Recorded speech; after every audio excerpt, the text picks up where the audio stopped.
We have a lot to discuss in this week 8 of college football. 2 undefeated teams taking L today, and the Pac-12 said not today. Let's go. It's the #1 college football show.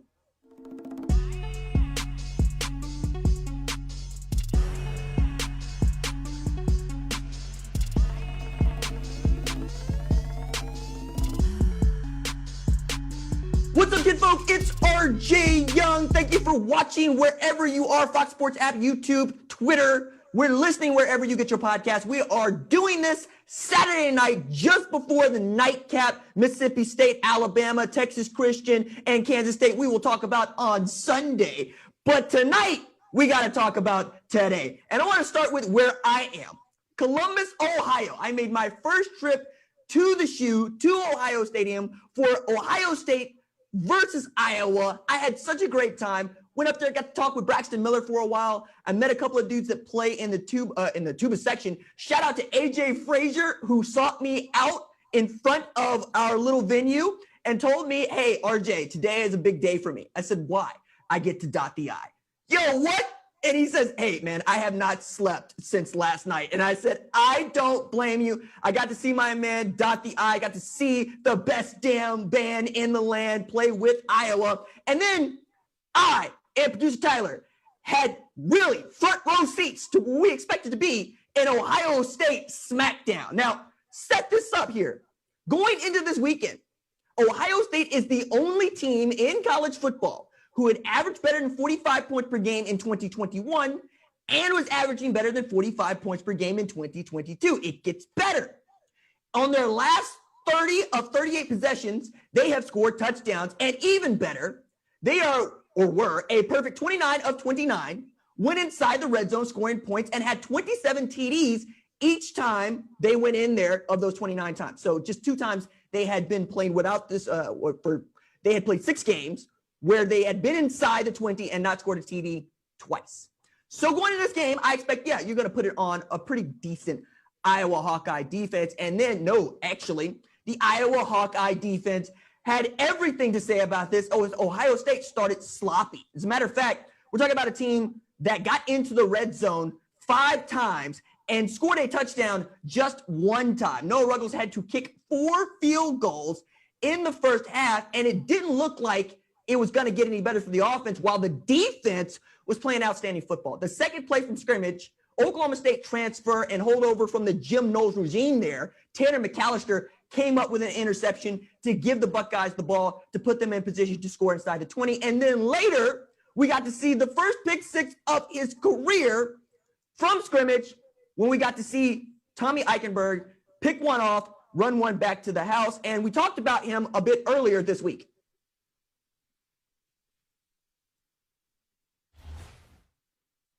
But Tommy Eichenberg gets this defense and apparently finds his way. He becomes the first Ohio State Buckeye to win Big Ten Defensive Player of the Week in 2 years. This is early in September. This is after the Wisconsin game. He's got 50 tackles through 6 games. He had 47 all of last year. He didn't play much at all in the 2020 year. And all of a sudden, that is the dude that is leading your defense. I think of him as Malcolm Rodriguez was at Oklahoma State, a do-everything, under-recruited kind of player.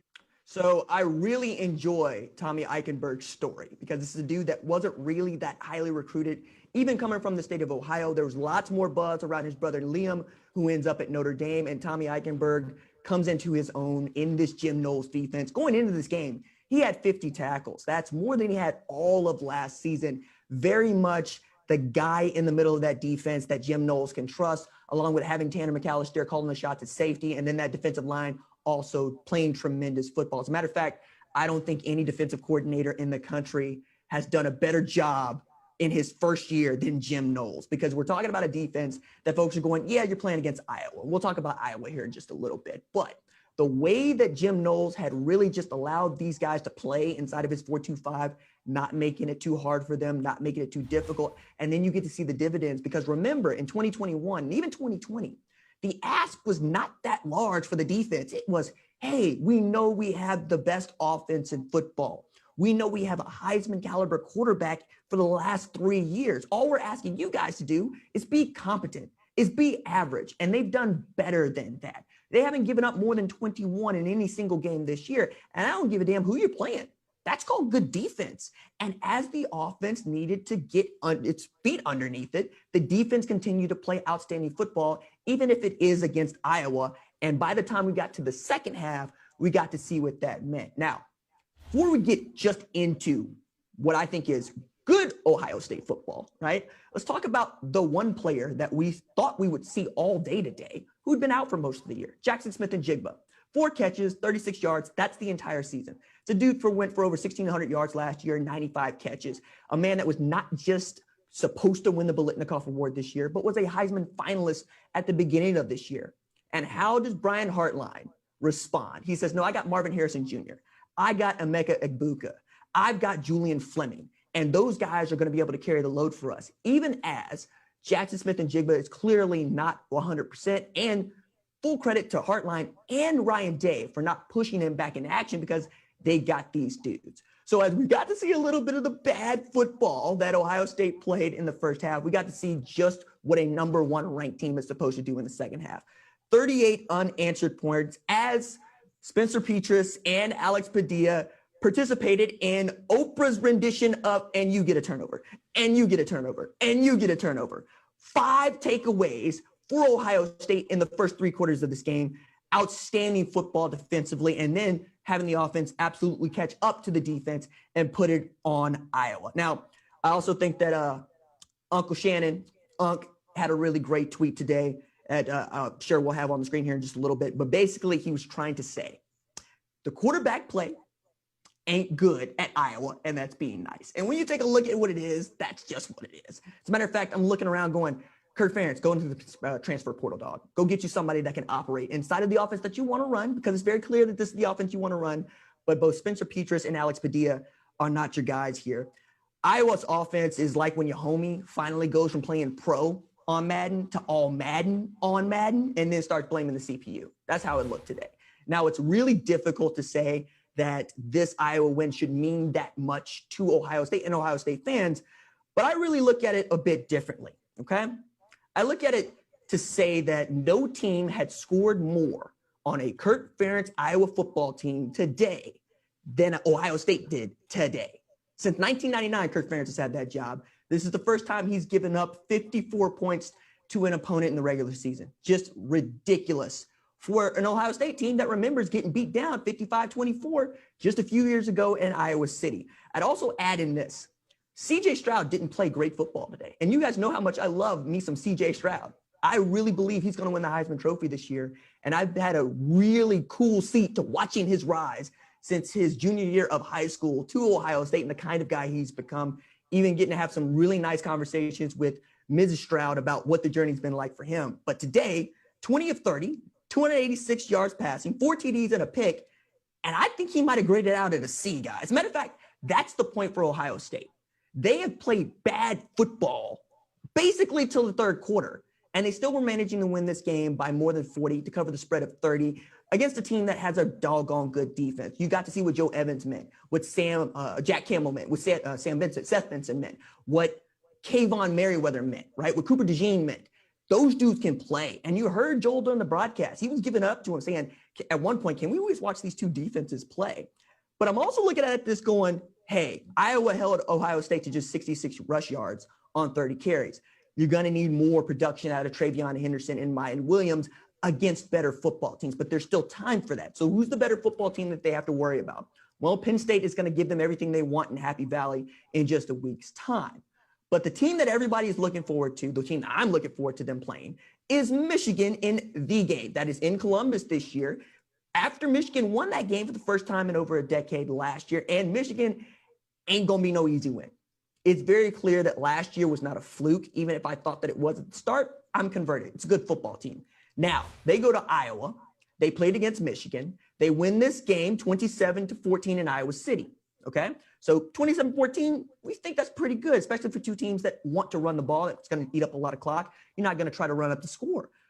But I have a hard time dismissing Ohio State doubling up that score of 27-54 and then holding them to fewer points than Michigan did. Matter of fact, it's 40-10 in the third quarter, guys.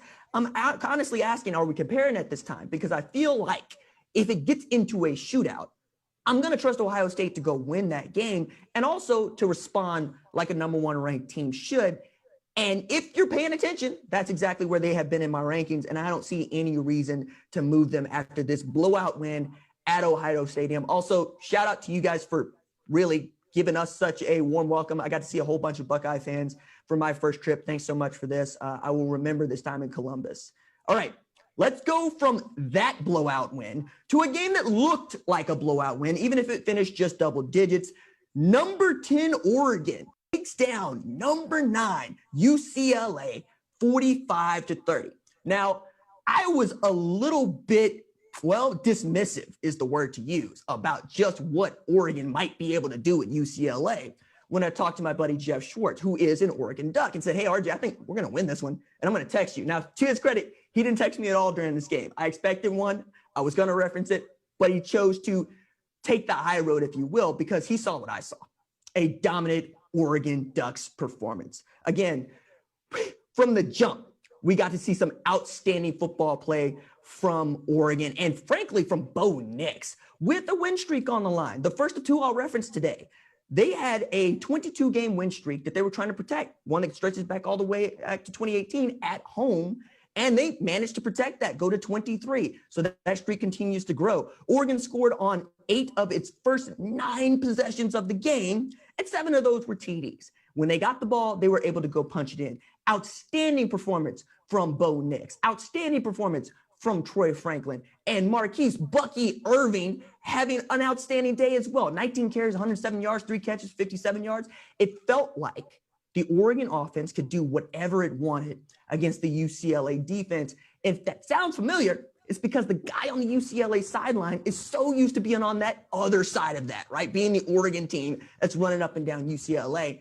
And shout out to Dan Lennon and his Ducks. They said, not today, sir. Not at Autzen Stadium. As a matter of fact, they did this in front of a large crowd, so much so that I want to reference a tweet that really seems like the Ducks are watching the show, in which they had asked UCLA, have y'all seen this many people before? Because you'll know I have been all over the city of Los Angeles for how poorly it is attended, USC and UCLA games alike.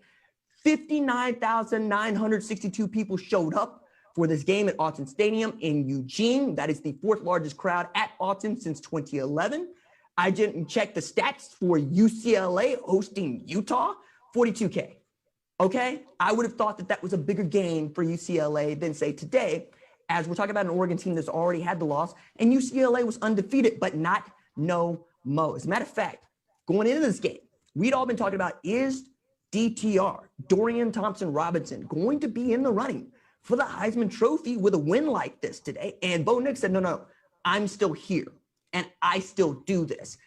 DTR did not look comfortable most of the day, even as they had a great run game. Zach Charbonnet actually outrushed Bucky Irving, but it did not matter as Bo Nix was out there dealing. Troy Franklin was winning his one-on-ones. Bucky Irving was picking up the hard yards.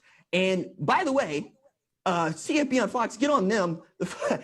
My goodness, catching this. What formation is this that we're looking at here on this tweet? I don't even know what this is. I would love to know, but I'm at a loss of words here because I'm trying to figure out, are we kicking? Are we going for it? No, we're just going to line up and see what they're in. And perhaps you just feel that good about what you're able to do. Perhaps you feel that in control as you're also wearing some jerseys that I also want to give some love to right quick. Like, you'll see the pink and you'll know Breast Cancer Awareness Month, but the Oregon Ducks are also auctioning off 20 helmets that look like the ones that were being worn today. I think they're game worn to give that money to breast cancer research. So I gotta give it up there as we're all in on that fight together. And it's nice to see that Oregon is all in it as well. Now, from that really cool thing to the really horrible thing that Oregon did, okay? It knocked off the last undefeated team, the Pac-12. So I don't think you guys actually want to make the college football playoff. I think you've just decided to make a secret pact over the last 5 years to say, no, we don't want to be in it, and we'll eliminate ourselves, and we'll do it before November. Like, what are we doing here? Last year we had Stanford jump out of nowhere to beat Oregon after they got a win at the shoe at Ohio State. And this year, we're like, okay, so UCLA, they're going to go undefeated. They're going to win the first Pac-12 championship without divisions. It's going to be a very strong statement for the conference that has been left out of the CFP for 5 years. And Oregon says, no, not only are we going to show up and beat you down, we're going to beat you down with everybody already knowing that Georgia beat us like we stole something. So it's not as if we can be taken seriously as a Pac-12 champ to make the college football playoff, unless, of course, some things break their way. And that's a good way to segue into number 5 Clemson escaping number 14 Syracuse 27-21. All right, couple of things to go through here kind of quickly, but Clemson hasn't lost at home since 2016. It looked like that was in play. First loss they would have had since November 12th, 2016. A 37-game win streak goes to 38, though, because Dabo Swinney did what he thought it would be embarrassing to do just a week ago. He gave the hook to DJ Uiagalelei for Cade Klubnik. Where have we seen this before? Where have we seen a vaunted blue-chip recruit quarterback given the hook for a vaunted blue-chip recruit freshman quarterback? Oh, yeah, it was Clemson. But Cade Klubnik is not Trevor Lawrence, and that was very clear in the second half of this game against Syracuse. What he was able to do that DJ Uiagalelei was not turn the ball over, because you'll know that DJ put the ball on the ground for a 98-yard scoop and score for Syracuse and made an inexcusable interception throw that was just offensive on 3 levels. Klubnik basically didn't turn the ball over. He took bad sacks. He made some bad plays, but they were able to move the ball and they were able to score with him at quarterback. And now we have a QB controversy between 2 5-star quarterbacks, one that is tooly as hell in DJ Uiagalelei and one that is a little bit more precise in his decision-making and, frankly, in his mechanics in Cade Klubnik. As we continue to talk about what those guys are able to do or not do, I think it's also interesting to point out that Wes Goodwin's defense at Clemson has done its job. I thought that defense would take a step back. I thought the offense would take a step back. The offense did take a step back, but Wes Goodwin has been able to keep what Brent Venables built at Clemson in place and intact. They're playing outstanding football. Even as Garrett Schrader felt like the dude that was moving on him, Robert and I apparently decided that he wanted to take Sean Tucker out of the playbook for him. It's the fewest carries that man has had since he's been an Orange Man, and frankly, that's their best offensive weapon. I couldn't make that one make sense to me. I know you want to put the ball in the quarterback's hands, but sometimes you got to put it in his hands so we can hand it to the tailback, because the tailback is the guy that's going to go put you back into this game, as you could very well say with Clemson. With Klubnik back there, they said, hey, Will Shipley, can you go win us a football game? And Will said, I got this. After not feeding them rock for most of the day, the man goes off. He finishes with 172 yards on the ground. DJ Uiagalelei had 13 of 21 for 138 with those 2 picks. And one of the things that we have come to frown upon at the #1 college football show is rushing the field when you're a ranked team and you're undefeated and you're at home. It's tacky. Not a bad look. Do what you want. It's just tacky. And to do it against Syracuse, also really tacky. I don't care that they're undefeated. You were supposed to win this game by 2 touchdowns, baby. You Clemson. You won 2 national championships in the last 7 years. You Clemson. What are you doing rushing the field down at halftime against Syracuse? If anything, you should be breathing sighs of relief that you get a bye before you got to take on Notre Dame, who might actually get up and try to beat you. But them being undefeated also makes this very clear for me, right, as we get to the college football playoff. But I'm going to save that till we talk about number 11 Oklahoma State beating number 20 Texas 41-34. This game was back and forth, came down to what was an outstanding play by Bryson Green to give Oklahoma State the go-ahead score, 41-34, to win this one, as they held off what I thought was going to be a Texas comeback where Quinn Ewers managed to throw the ball away twice. A bit about Ewers and a bit here, but this is about Oklahoma State for me, because last week, this is the game they lost. They had a chance to win a game just like this against Texas Christian, a team that was also undefeated at the time and still is undefeated at the time that they start their game against Kansas State. And they could have been in the catbird seat to not just win the Big 12 championship, but to make their first appearance in college football playoff without anybody's help. They gave that away last week. Then they go and they play against a Texas team that everybody feels good about. As a matter of fact, I got folks telling me that they expect Texas to compete for a college football playoff spot with 2 losses because, oh yeah, that's a good loss against Alabama. And oh yeah, that's not a bad loss against Texas Tech. And I'm going, it's a 14 playoff, guys. How much room do we have for whomever has 2 losses, let alone if it's Texas? Bijan Robinson came to play today. It was very clear to me that Quinn Ewers did not. As a matter of fact, I'm looking at this game, and as a dude that loves his box scores, but also loves to watch the game in actuality, I'm trying to make sense of what I watched from Quinn Ewers, because you'll know, I think the world of Quinn Ewers. I think there was a reason why he was able to reclassify, get to Ohio State. There's a reason why I and others lauded him getting to Texas, and there was a reason why I believe that Texas is going to be good this year. A lot of it is him. But these numbers are ridiculous. 16 of 49 for 319 yards, 2 TDs, and 3 interceptions. I don't even know what that is. That feels like a high school line, but it can't be because there's 300 yards passing on 16 completions. Like, the yardage per catch on that is just stupid. But also, Jatavion Sanders came to play when the ball was within his catch radius. Same thing with Xavier Worthy. Same thing with Jordan Whittington. I could see why Steve Sarkisian wanted to keep putting the ball in the air, but you got number 5, 7.5 yards deep. Just hand him the football and live with what he gives you. Shout out also to Ryan Watts, another dude that we had talked about earlier this week in the mailbag episode, talking about underrated players. Ryan Watts had an interception against Spencer Sanders as the boundary corner. He's been able to let Pete Kwiatkowski roll the cover to the other side of the field, put himself out on an island, but today just wasn't enough. Also, superlatives here. Stephon Johnson had a breakout game. This is a man who had just 5 catches all season for Oklahoma State. 4 of those coming against HBCU, Arkansas, Pine Bluff. He had 6 today. He had 5 against Texas by the third quarter, 6 for 90 yards. Also, we had Bryson Green have 5 catches for 133 yards in that TD to seal it. But Texas also did not give itself the best opportunity to win this, as Oklahoma State gave itself the best opportunity to win this. The way I put this is Texas had 13 penalties for 113 yards. That's a ridiculous number. Oklahoma State didn't have any penalties at all. The most efficient and clean game that they have played probably all year, especially coming off of the loss that they had, the way they lost it last year. You got to feel good about this if you are Oklahoma State. You're still very much in the hunt to make the Big 12 championship game, and I expect you to be there. It's about whether or not it's going to be Texas Christian, Kansas State, right? We'll see who you have to play in that championship game, but you look pretty good, and you look like going in November, you give yourself an outside shot to make the college football playoff. To finish this out, talk about the playoff here at the end. LSU throttled number 7 Ole Miss 45-20. Real quick, 14 penalties for 113 yards for Texas. Back to LSU and Ole Miss. So this game on the rankings looked like it was set up for an upset, but it was not. LSU was actually favored in this game at Tiger Stadium as they welcomed in the undefeated Ole Miss Rebels. You and I might have some thoughts about that because we've also seen what LSU has looked like in losses. But a lot of this has come down to, what does your quarterback do, and does he do it well? Jackson's dart has basically stayed the same, okay?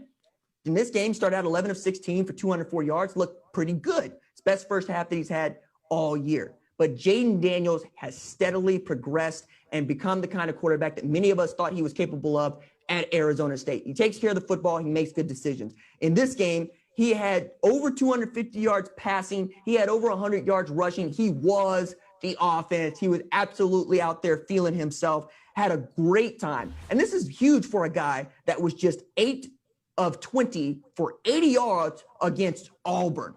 Auburn ain't nobody that you should be going 8 for 20 for 80 against if you're Jaden Daniels. But since then, he had a 300-yard passing performance against the Tennessee Volunteers, who all of a sudden feel like a team to many that can win the national championship. In my best Monique, I would like to see it. But first, I would need to see them beat Georgia. Again, I would like to see it. And then he went for 349 against Florida. And now we've seen what he's able to do against a top 10 Ole Miss team that felt like they were having a chance to play in the SEC championship game. They were sitting atop the SEC West just ahead of Bama, and now they slide. We'll see what Bama does against Mississippi State, a game that they traditionally win going away after a loss. We'll talk about that a little bit more on Sunday.